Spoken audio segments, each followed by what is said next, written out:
একটি বিশেষ দলকে সুবিধা দিতেই তত্ত্বাবধায়ক সরকার বাতিল করা হয়েছিল। সেই সাথে এ রায় ছিল রাজনৈতিকভাবে পক্ষপাতদুষ্ট। রাষ্ট্রপক্ষের প্রথম দিনের শুনানি শেষে সাবেক প্রধান বিচারপতি এবিএম খায়রুল হকের দেয়া রায় বাতিল করে তত্ত্বাবধায়ক সরকার ব্যবস্থা বহালের দাবি জানান অ্যাটর্নি জেনারেল।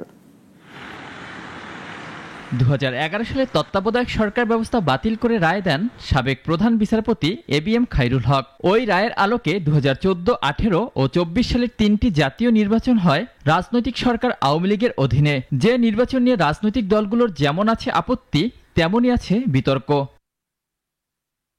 5 আগস্ট দেশের রাজনৈতিক প্রেক্ষাপট পরিবর্তন হলে তত্ত্বাবধায়ক সরকার ব্যবস্থা ফিরিয়ে আনতে রিভিউ আপিল করা হয়।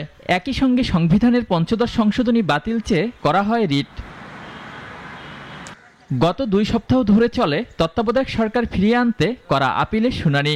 সকালে 8ম দিনের শুনানিতে অংশ নিয়ে রাষ্ট্রের সর্বোচ্চ আইন কর্মকর্তা বলেন, একটি বিশেষ দলকে সুবিধা দিতে তত্ত্বাবধায়ক সরকার বাতিল করে রায় দেয়া হয়।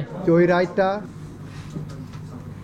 রাজনৈতিকভাবে ম্যালিশাসলি লেখা হয়েছিল। ম্যালিশাসলি বলেছি, রাজনৈতিক উদ্দেশ্য প্রণোদিতভাবে রায়টা লেখা হয়েছে কোনো একটি বিশেষ পার্টিকে সুবিধা দেওয়ার জন্য। শুনানিতে সাবেক প্রধান বিচারপতি খায়রুল হকের বিচারও দাবি করেন অ্যাটর্নি জেনারেল। বাংলাদেশের মাঠে ঘাটে আলপথ মেঠোপথের লোকজন বলে, হাকিম নড়ে তো হুকুম নড়ে না। খায়রুল হক সাহেবরা হুকুম নড়াই দিয়েছেন শর্ট অর্ডার এবং লং অর্ডারের মধ্যে দিয়ে। ম্যাক্সিমাম 7 বছরের জেল এইটার জন্য। এদিকে বিএনপি ও জামায়াতের আইনজীবীরা তত্ত্বাবধায়ক সরকার বহাল চাইলেও এবারের নির্বাচন অন্তর্বর্তী সরকারের অধীনে হওয়ার পক্ষে মত দেন তারা। অন্তর্বর্তীকালীন সরকার বর্তমানে রাষ্ট্র ক্ষমতায় আছে, তারা একটা ইতিমধ্যেই নির্বাচনের জন্য আয়োজন করেছেন, ঘোষণা দিয়েছেন।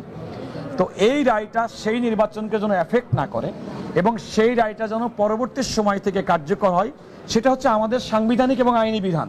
সংবিধান কোরআন কিংবা বাইবেল নয় জানিয়ে দেশ ও জনগণের কল্যাণে পরিবর্তনযোগ্য বলেও জানান আইনজীবীরা। অলিউল রনি, নাগরিক, ঢাকা।